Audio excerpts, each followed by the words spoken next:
very much, IFA Galaxy, for giving me this opportunity again to come back and speak. And after Mr. Sujit, it becomes a little bit difficult to sort of speak because what he did was pretty outstanding. Because what I'm going to speak is very different from what he's going to say and what he's said so far. Because we are in the business of money, right? And then before I come to the subject, let me just lay down some ground rules. And the fact remains that the AMC and the IFA business, according to me, are very similar. Yeah, we believe that it's the same business. You build a book, we also build a book. But at the bottom of this business is a responsibility which we all need to understand. And that responsibility is the fiduciary nature that we carry, both of us. Please understand that our business is based on somebody else's money, right? And think of the kick in life, that somebody has given his money to make money from us, right? That's the responsibility, and that is why this job is so powerful globally. We make money for somebody who already knows how to make money. Yeah, that's the job. And it is very difficult to dissociate this from the core nature or the responsibility and the accountability that lies because it is somebody else's money. There is no scope for any goof up. There is no scope for any mistake because any mistake from our side leads to loss in the person's money. And nobody forgets money or forgives money. Yeah, so it's a very serious business. And for the next 20 minutes, Mohsin sir, 20 minutes? Yeah, 20 minutes, let's be a little serious about what we are saying because we are at a very interesting juncture in the advisory business. I was thinking that I would retire and then not see this change, that is the financialization of assets. It's a great time in India because people are moving their assets from physical assets to financial assets, and we are very fortunate to see that change happening. In that backdrop, when we look at what has happened between 2008, and if you go back to 2008, I think all of us were in the business then, right? Yeah, the broad distribution for the asset management business or the mutual fund business looked like this. There were the banks, there were the national distributors, there were the regional distributors, and the IFAs, right? This is how distribution looked at in 2008. In just 10, 15 years, or 10 years, what has happened is a dramatic shift. Now the distribution is divided into two parts, right? There are the MFDs, and then there are the RIAs. Yeah? See the broadening of distribution. And within these two brackets of MFDs and RIAs, both exist, right? The banks exist, the national distributors exist, the private wealth firms exist, the institutional exist, the IFAs exist. But within that, there are MFDs who are online distributors. Yeah, within RIAs, everybody exists. Over and above, and I want to repeat, over and above this is direct. Normally, we confuse direct to be this entire thing. What I'm trying to say is not all direct is direct. There is a fair amount of direct which is now advised business. And this growing community of RIAs which is building slowly but surely around us. My humble request for a lot of people on both sides is as we develop this business is to have respect for each other and see how it develops. But look at the change in landscape. It's a far broader side from a distribution basis, and that is why the opportunities for us have started growing dramatically. Yeah? So just to take this forward a little, and as a reflection of that change, we are seeing this change. In 2013, this was the landscape of the industry. 23% of the money, because it was mostly corporate owned then, was direct. 16% came from IFAs. 38% came from NDs and regional distributors, and 20% came from banks. In 2019, this is how it's changed. 42% is now direct. 14% is now IFAs. 18% is now NDs. A lot of this money is moved here. And 17% is banks. Again, reflect on my first slide. This 42% is not totally direct. A bulk of this 42% is also advised money because a lot of wealth managers now route their money through the direct path. Right? When you reflect on the different types of investors, obviously the institutional part is heavily indirect because in any field that you go to, A client above a certain level talks to their manufacturer directly. A fleet owner or this hotel will buy TVs from the manufacturer, will not buy it from a dealer. Similarly, an institution or a corporate comes directly to us. But what is interesting to see is that on the retail side also the direct seem to be growing, and on the HNI side also the direct seems to be growing. That's the trend. I don't think the IFA business has grown down, but since the market has gone from 10 lakh to 25 lakh crores, the amount of IFAs has grown, but in comparison, the other part have grown a little faster. That is the industry landscape as we speak. When we look at what is happening post that, or the SEBI categorization, now there are how many NAVs? 2 NAVs. One is a regular NAV, the other is a direct NAV. And let's just break down these two and talk about something which we normally do not like talking about, okay? Because the regular NAV, both of them have management fees which are common, yeah? Over and above that, there are the other expenses which we incur, CAMs, CARVI or whatever. Over and above that is the 2 basis point investor education, right? Now comes the difference between the regular and direct. And what is the difference? Yeah? Is the brokerage, or what we call the S&D charges.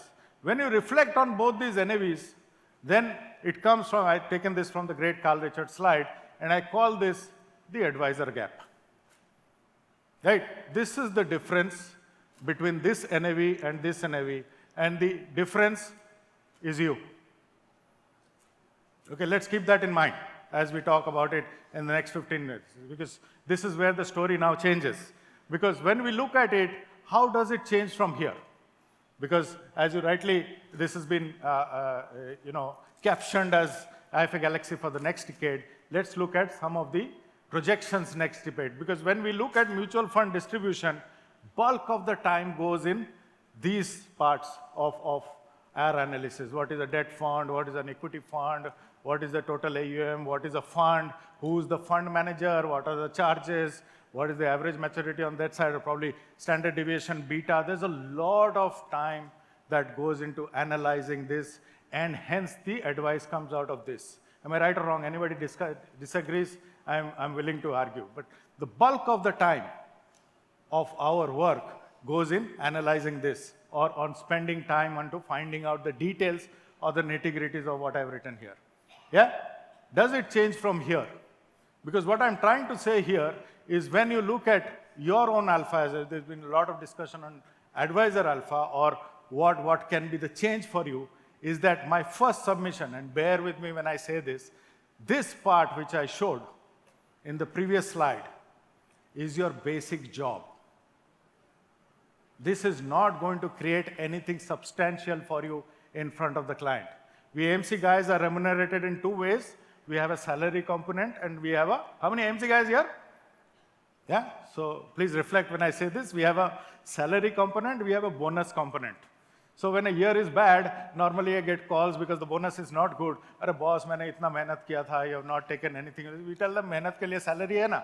So this is that salary part which is given. This is your basic job. The job starts from here if you have to grow as advisors going forward, right? And justify that advisor gap.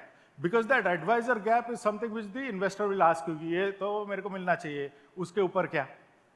Right? So from there, our view is, when you look at the client's portfolio, you can change a lot, and that lot can be up to 40 basis points on fund costs. There is a scope. Yeah, I'll explain that going forward. Let me put the full slide.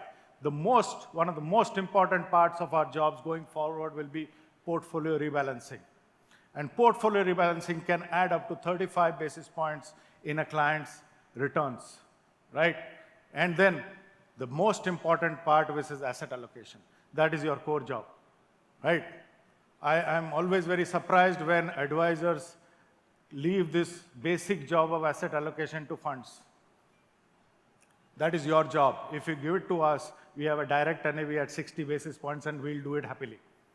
Don't outsource, is my submission, choice is yours. Don't outsource asset allocation to a fund. This is your job.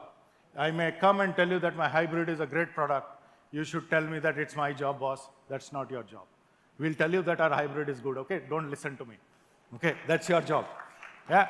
Then the last part, and I'm talking about your behavior. I'm not talking about the client's behavior. Normally, when we stand up and talk about here, we talk about the behavioral aspect of the client, right?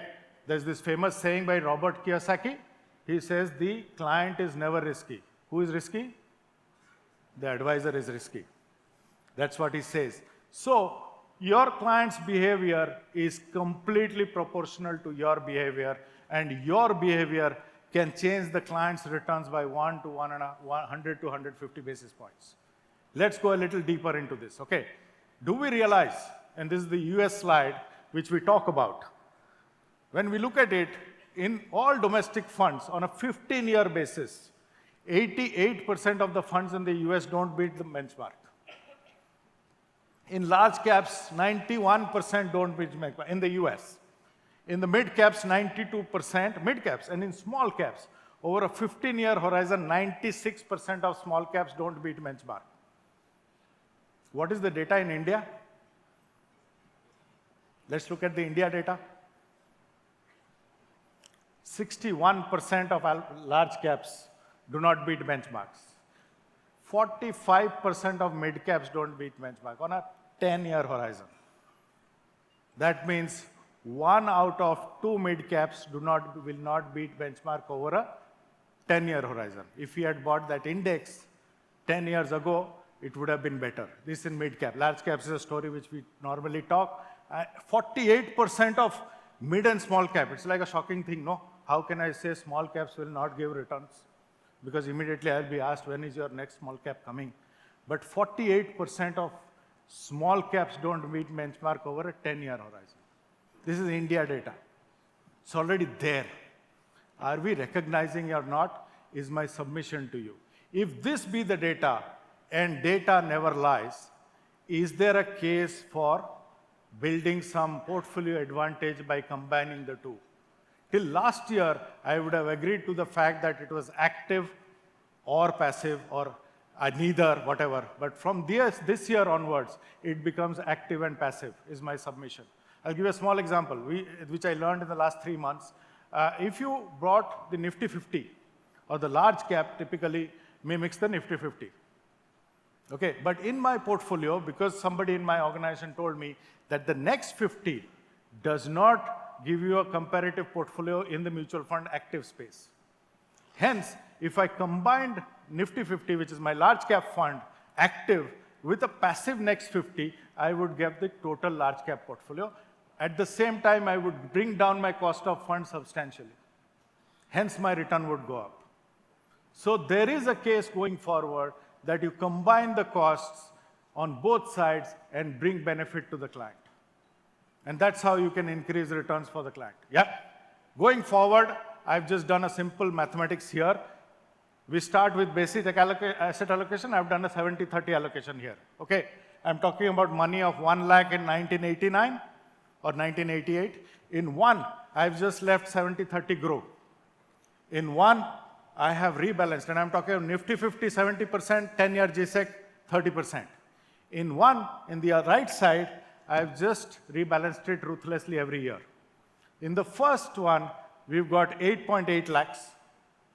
And due to annual rebalancing, the figure is in front of you, 2 lakhs more because of rebalancing.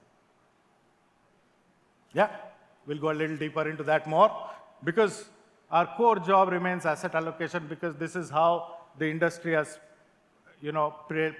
played out between equity and debt. You cannot say whether equity will work or debt will work. This we know. But what I want to submit in front of you when it comes to asset allocation is a basic submission that please look at the entire market. If you look at the last year, we felt that the market fell by 35%, but money was made in the large cap. Vetri, I think in the morning, told you that the markets have not behaved in any way which is wrong. It's just that we have behaved very differently by buying assets which have not worked. But the thing that I want to point out is on the right side, which is the debt side. When we got so fixed into the credit side of the market, was debt a good year last year for debt investing? No? How many say no? How many say yes? Okay? We got so fixated on the credit side of the market that we lost one of the best years of debt investing last year. 10-year gave 12% absolute. So look at the total market when it comes to asset allocation. Yeah? Here's the tool of behavior which I was talking about. I've just done a simple thing that at 500-point fall, I will increase my SIP amount by 12%. Just that is what I've done. The intervention that happened between 2015 and 2019 was 7 times. 7 times that this happened. The SIP amount just went up by 25%. 10,000 winning. If it falls, then I increase it to 12,500. The total amount invested was 8,17,000 instead of 4,70,000. The return difference which I got of the client is 15.6 went up to 16.9. And you know tools better than I do, right? I'm not an advisor. I'm just saying by simple rules, and if you project that, or by simple changes or behavior of yours, you can add to customers' portfolios dramatically. I have said that scheme selection will not add much to the client's portfolio. I'd like to leave that a little for you to think, because the disparity between schemes is so large that scheme selections, though it is your job, is still a lot of work. It is a lot of hard work. Let's look at the 10-year horizon. The minimum large cap is 9.3, the largest large cap is 16.7. In the mid cap, it is 12.4 to 17.5.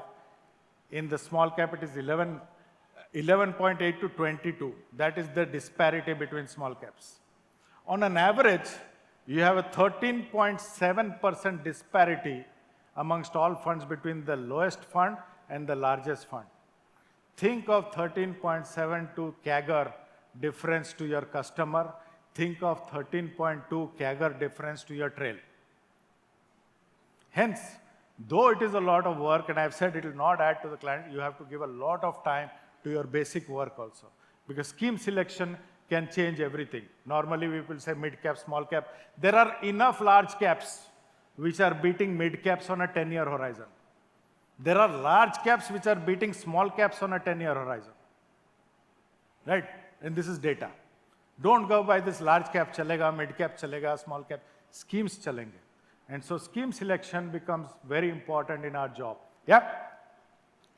Just for a perspective that you can animate or you can replicate a lot of things, what I've said is when you look at a scenario which is going forward and look at how the cost change has happened, we are probably going to a scenario. We've done a very good video with one of the senior IFAs in the country, Vinod Jain. You can watch that today. And he says that, the reduction of TR is given. We as an AMC also believe that the reduction of TR is given. Suppose it, because we've reflected on Seoul, because in Korea it's a flat fee across 75 paisa, 75 basis points for all funds, to active funds. We feel that one day, maybe 1%, 1.5%, whatever, but there is a chance that all these will now get narrowed down to one flat fee. In that scenario, are we moving towards a fee area where instead of depending on the AMCs for our remuneration, can we start shifting to the clients for remuneration? Because that is what the regulator will want you to do. Right? Are we ready for that is something which we have to think of. Okay? Because whatever said and done, when I look at basic skills that you have to have, these are the basic skills that are required, and these are what you do normally. For that, you have to graduate from these skills to what we call a relationship skill, which is, solving problems for the client, giving him solutions rather than best returns, and of course, creative thinking and strategizing better portfolios for the client. Yeah? Just to elaborate a little better, let me put things in perspective, okay? I've put personalization, which is you, and then the value for a client. Some things which the client can do himself because of technology and all is what I've listed out. He can invest in a fund with lower expense ratio. He can do it on his own. He can have a portfolio rebalancing, some of the tools that are there online, which are there. He can also do investment strategies. Some amount of behavior coaching is also happening online. But what he cannot do, and that is where you come in, is that he cannot provide solutions. Trust me, the world or the investor is moving to solutions over assets. If you look at my son, He doesn't want to buy a house. I don't want to buy a house. I want to see something in my life, or I want to spend time.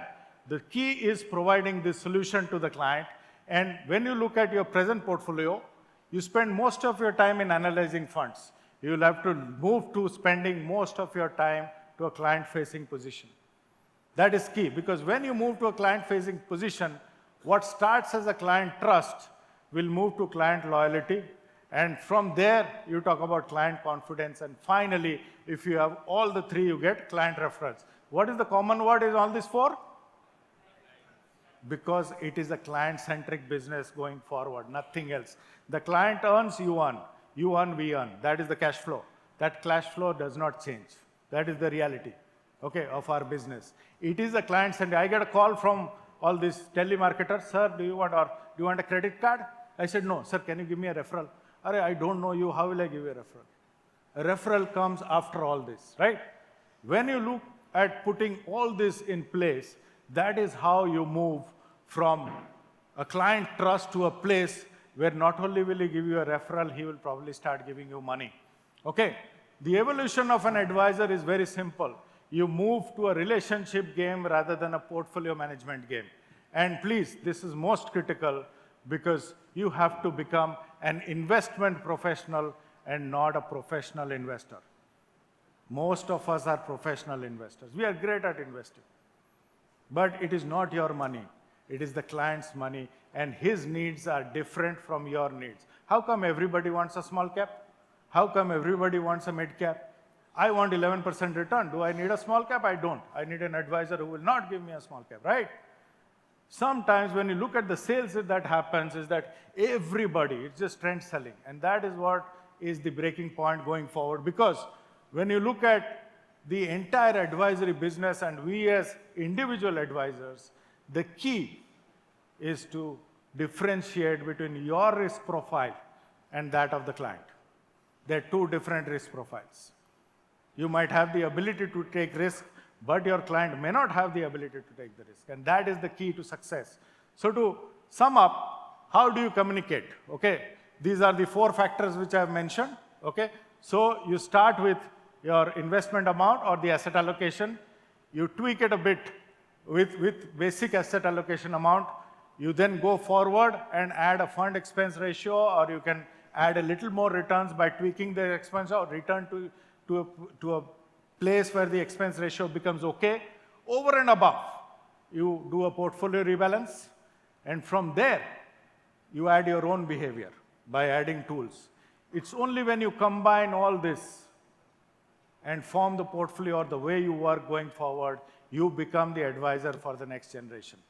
That is what it is. It's not just one part. It is in totality. It is in combination of all this. And it is what will lead the change going forward. Okay? Because the future is advice, and I add the future is good advice, and the future is you, right? The future is individual advisors. Make no mistake on that. The client will need trust, and the trust comes from individual to individual. Do not ever discontinue that. I think the first session before me talked about you. If you back yourself, there is no way you cannot do it. But just to end, who are these two? One is Sunil Chetri, India captain. Both are good footballers. One is a good footballer, one is a great footballer. Okay? So reflect on what I will say, that a good footballer knows where the ball is. Okay? A great footballer will know where the ball will be. Okay? Reflect on that. Do what is in the future. The future is yours. Okay? It's a great time in Indian investing. You will enable that investing. Thank you so much for your time, Hasan sir. I hope I was.